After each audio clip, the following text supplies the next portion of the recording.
everyone, welcome back to my channel. My name is Asia, nice to meet you. I saw Sarah Carolli do this video, which is the end of the year book tag, and I did a beginning of the year book tag, so why not do the end of the year? I have all the questions here. I'll put them in the description box if you want to do this trend as well. So let's go straight into it. The first one is a book you wish you could erase your memory of and read it again for the first time. This is a hard one, but I think my answer is going to be Masters of Death. I've talked about this book many times. I loved it so much. It was so unique and so different. I think the characters are so interesting and so layered, and it was funny at times, and it was full of cliffhangers at times, and I got emotional, and the writing is just perfection, which Olivia Blake, isn't it? It's just, she's just that girl. Anything Olivia Blake's write, I fear I'm gonna read. So it's Masters of Death for me. Next one is favorite new character, and for favorite new character it has to be Will Herondale. Will Herondale is part of the Cassandra Clare Shadowhunters universe, and this is the Infernal Devices trilogy, and he is so complex, and he has an exterior that you think, oh, he's kind of a dick, but then you learn more about him and you know why, and you know, oh, he's just, and he's so young. He's actually like 18, I think, 18, 19. Oh, I just love Will. I love Will, so he's definitely my favorite character that I read about this year. Most surprising book. The most surprising book, I think it's the whole trilogy, but especially Caught Up from the Windy City series. I love the series so much, but I read the first one and I wasn't into it as much as everyone else, so I was like, oh, I might not like the rest. And then the Right Move and Caught Up, I loved so much. So I think Right Move and Caught Up are like probably my most surprising, because reading the first one I wasn't into it, and then I read these two and I was like, yep. Next question is the longest and shortest book I've read this year. So longest, it has to be House of Flame and Shadow. I didn't really check, I just assumed. Oh no, wait, technically it's Manacled. If you don't know what Manacled is, it's a fan fiction about Drake and Hermione from Harry Potter, and it's heartbreaking and so sad and huge. So actually technically it's Manacled, but that's the only fan fiction I've read this year. It's the only fan fiction I've read in years, since Duplicity probably. Are we talking about books? Then it's House of Flame and Shadows. It's this long, and plus there's extra chapters that I've read. This is around 900 pages. The shortest book I've read is the second book in the Mindfuck series. So if you read the Mindfuck series, some people just put it all in one big book, but technically it's 5 books, and the second book, called Sidetracked, I think it's 115 pages. So that's the shortest book I've read this year. Tiny, tiny, tiny. I read it in a day. Next one is the most emotional book I've read this year. I have 3 that I cried to so much. Number 1 is Babel by R.F. Kuang. I cried so much. I cried a lot, but just at the end. Instead, this one, Magnolia Parks Into the Dark, I've cried the whole way through. From the beginning to end. Every like 50 pages I would be crying. And this is quite big. It's 720 pages, and I've cried every 50 pages. So you do the math. And then another one that I've cried to so much, like so much, and everyone agrees with me, it's The Nightingale. It's just a sad book. Even just thinking about the end of this book, I could cry. It is so moving and emotional. So these 3 books made me cry a silly amount of tears. And I recommend all of them because they're all 3 5-star books. Like, if you make me cry, you are a great book, because there's no way I'm gonna cry to a book that isn't good, because you got me so much, like you got me so into it that I would shed tears, and I'm not an easy crier at all. So if I cry, everyone cries. The next one I found a little bit hard for me. It's the happiest book you've read. Now, I don't know if this is the happiest book I've read, but I was happy when I read it. And it's Bride by Ali Hazelwood. I was just giggling. I was having the time of my life, because I was just having such a good time reading it. And I couldn't put it down and I read it in like literally 2 days, and I was very happy when I read it. So I don't know if this is the happiest book I've read, but I think I was at my happiest when I read it. Next one is best series you've read this year, and I assume they mean like the whole series. So I didn't count all the series that I haven't finished, because I haven't finished the Chestnut Spring series, but I read that half of it this year, but I didn't read the whole thing this year, so I didn't count that. Also, I didn't count the Leica series because I haven't finished it. It's 13 books and I think I'm on book 9. So I don't want to count that because I haven't finished it. At this moment in time, I haven't finished the Infernal Devices series. I read 2 out of 3. So one that I started and finished this year is the Shepherd's King duology, which is, I guess, does it count as a series because it's 2? Yeah, it's a series. So it's One Dark Window and 2 Twisted Crowns. I loved it so much. It's this gothic fantasy romance duology, and it is so unique and so different, and I loved it. I really liked the first one, but the second book was phenomenal. I strongly recommend reading them. You've seen them everywhere, and there's a reason why. Like, it's properly hyped.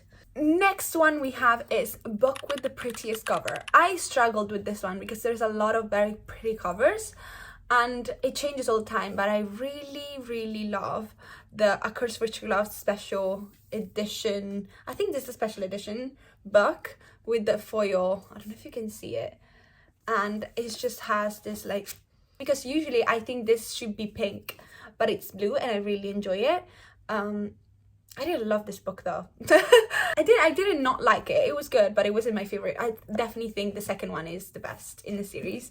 And then I have book with the best quotes. I hate to be repetitive. It's Olivia Blake again. Oh, this is a great cover too. The Atlas Complex. I think it's one of the best quotes I've ever read in a book, especially this year. Did I hate this book? Yes. Did I love this book? Yes. I still don't know how I feel about this book. It's been 10 months. Because I love the writing and the quotes and the characters. I hated what happened. So it's like, I don't know where I stand on it. It could be a 2-star or 6. I don't know.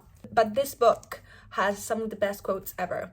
And Olivia Blake's. And I literally can't stop talking about her. Okay, next one is favorite new author. Now, a lot of books that I've read that I loved this year, I already had read something from that author before, like in the past years. I read a lot of Emily Henry's books this year, but I already had read Emily Henry in the last 2 years. Same thing with Elsa Silver, but I'd never read anything by Liz Tomford, and now I love her books. So Liz Tomford, for sure. And I'm gonna say Rachel Gillig with the Shepherd's King duology, because I will definitely be reading more of her books now. Next one is a book you finally read. And a book I finally read is Six of Crows and Crooked Kingdom, which is one of my favorite series of the year as well. I should have said this as well in my favorite series. I loved it so much, and I've owned it for like 4 years. I've owned this duology for 4 years and I never picked it up. I was so scared, and then I finally read it this year. I don't know why I didn't do that earlier. It was so good. Crooked Kingdom especially. I think Crooked Kingdom is my favorite out of the 2. And then we have the best and most disappointing new releases that I had this year. So I'm gonna start with the best, and the best ones were House of Flame and Shadow, and The Long Way Home. No, Into the Dark. Magnolia Park's Into the Dark. I'm getting confused. These were phenomenal. I gave both of these 5 stars. Both very long actually, but I enjoyed these so much and I really loved them. And my most disappointing new release was Reckless by Lauren Roberts. I thought it was meh. It was okay. It wasn't special, and I didn't care for it much. I didn't care for Powerful either, actually, but that's like a novella, so it doesn't count. It was just quite repetitive, and I enjoyed the first book so much, so it was a bit like, I love this one. So a book that should be made into a TV show or a movie. And I think the whole Stephanie Garber universe, you know, Caraval and Once Upon a Broken Heart, they should be made into a TV show. I like a long ass, very detailed, very whimsical fantasy fairy tale-y TV show would be perfect. I would love that. I would love that, especially for the Once Upon a Broken Heart. So I would love that. I would eat that up. And I would have strong opinions about the cast, of course. And then we have which book is your happy place book. Ironically, I have read A Happy Place this year, but that's not it. I would say my happy place is the Like Us series. I had read the Addicted series 3-4 years ago. I loved it so much. It was like, it's one of my favorite series of all time, and it's just like a nostalgic feeling, and going back to that world was so good, and so like I just felt at my happy place. And it's so nice because you get to see the 6 of them back. The core 6 of the Addicted series are all over the Like Us series, obviously, because they're their parents. And I enjoy Kristen Becker Ritchie's writing. So yeah, I would say the Like Us series is my happy place. But I haven't finished it. Even though I know there's gonna be a release next year of the Cobalt Empire. So I wanna have finished all of the books by then. So I'm so excited for that one. Okay, so next is which one was the best book adaptation of the year? And I think it has to be Hunger Games. The Songbirds and Snakes. It has to be. It was just great. I loved it. Oh wait, was it last year? Oh no, wait, that's 2023. I'm confused. That's 2023. So I'm gonna say either Bridgerton, the TV show, or It Ends With Us. I didn't mind the movie. I thought the movie was good. I preferred the book back in the day, 4 years ago, when everyone was reading that book. I think I preferred the book, but I enjoyed the movie. The acting was great, and the outfits, on the other hand, not as good. The next one is a little bit controversial. So it's, what is a popular book you just didn't like? And I've got 2. There would be more, but I just did 2. You're gonna hate me. It's This Is How You Lose the Time War. I didn't like it. I'm sorry. I didn't like it. I didn't care for it. It's very short, I'm not gonna lie, but I didn't care for it. I didn't like it.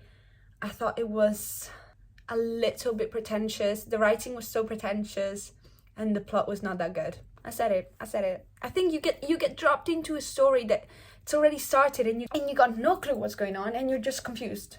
I got it. I got the message. The message was nice, but like I didn't like it. And the next one, I think it's even more unpopular. Oh no. Powerless by Elsie Silver. I didn't like this one. That's why I haven't read Hopeless yet, because this is the last book I've read in the series, because I read Reckless before. Reckless, it was 10 out of 10. But I didn't like this one. I didn't like that she had to crawl to him. I thought that was awful. And they were cousins. You can't convince me otherwise. These 2 are cousins. I know it's adopted, but it's still cousins. And I just didn't care. I didn't care about the couple. I didn't love it. Yeah, no. But this is the only one I didn't like in the series so far. But I haven't read Hopeless. So hopefully Hopeless is good. And next one is the highest and lowest rated book on Goodreads. The highest rated book on Goodreads is Caught Up, that I talked about before. It has 4.46 right now on Goodreads. And the lowest is The Atlas Complex by Olivia Blake. Told you it was either like a 1 star or 6. And I think it's 2.9 right now, which is not good, but absolutely understandable, because what happens is infuriating. So if you don't think about the writing, the actions of the characters is a -5 stars. The writing is a 5 stars. I agree with these, because Caught Up was incredible. The Atlas Complex was frustrating. The next one is a new series you're excited to finish. This was easy for me because I'm so excited to finish. One is the Clockwork, the Infernal Devices that I've already talked about by Cassandra Clare. And Scythe. I've read this book this year and I haven't read the second and the third. I do own the second one, but I haven't read it yet and I'm so excited. It was so good. I really enjoyed it. It's a dystopian YA fantasy book and plain. So for sure, I'm so excited to finish this. I will definitely be finishing this in 2025.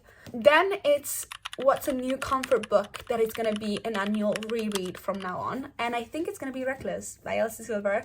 I read this like I think January or February, like beginning of the year.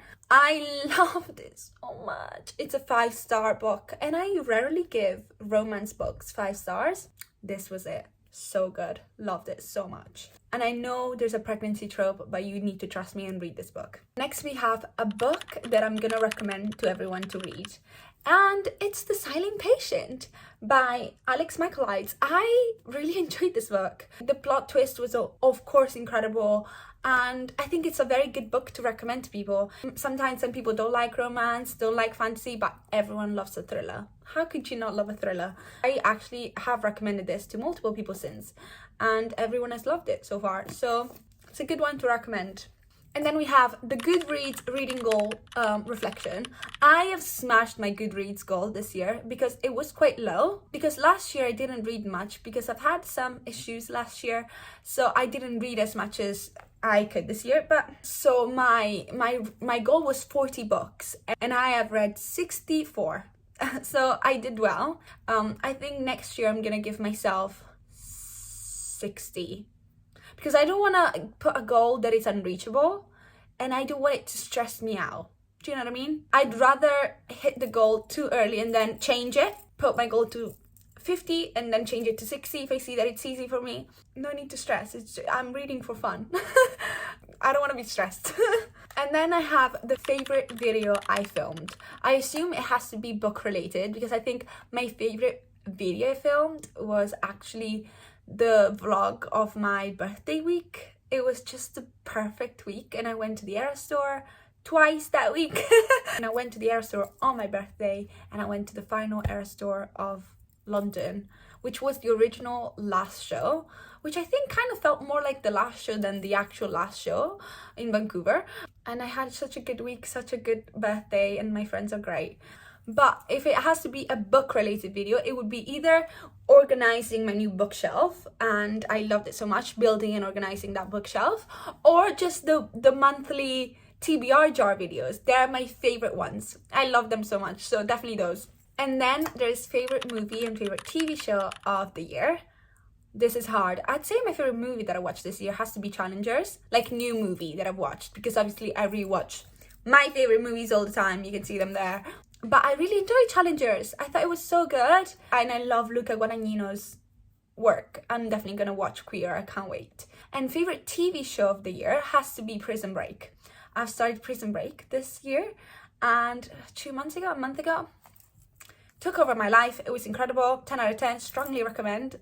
Watch Prison Break. It's genius. The last one is all your 5-star books. I'm not going to talk about rereads because obviously rereads, I'm rereading my favorite books for a reason, you know? First one was Masters of Death. And then I have House of Flame and Shadow by Sarah J. Maas. Then Reckless by Elsie Silver. Magnolia Park's Into the Dark by Jessa Hastings. The Ballad of Never After by Stephanie Garber. Babel by R.F. Kuang. One for My Enemy by Olivia Blake. Crooked Kingdom by Leigh Bardugo. Headstrong Like Us, which is the 6th book in the Like Us series by Kristen Becker-Ritchie. The Silent Patient by Alex Michaelides, and The Nightingale by Kristen Hanna. And last one is favorite book of the year and least favorite book of the year. Favorite book of the year, it's either Masters of Death or Babel. And least favorite book of the year is Big Swiss by Jen Began. I didn't like it. I gave it 1 star. I'm sorry, but a lot of people don't like it. So I feel like it's not an unpopular opinion. But yeah, that's it. This is the end of the Youuuu book tag. Thank you for watching. I really appreciate it. I made a new book talk account if you want to follow it, of course, on TikTok. Please don't forget to like and subscribe. I hope you have a great rest of your day. I love you, and I'll see you in my next video. And Happy New Year, happy holidays. Love you. Ciao.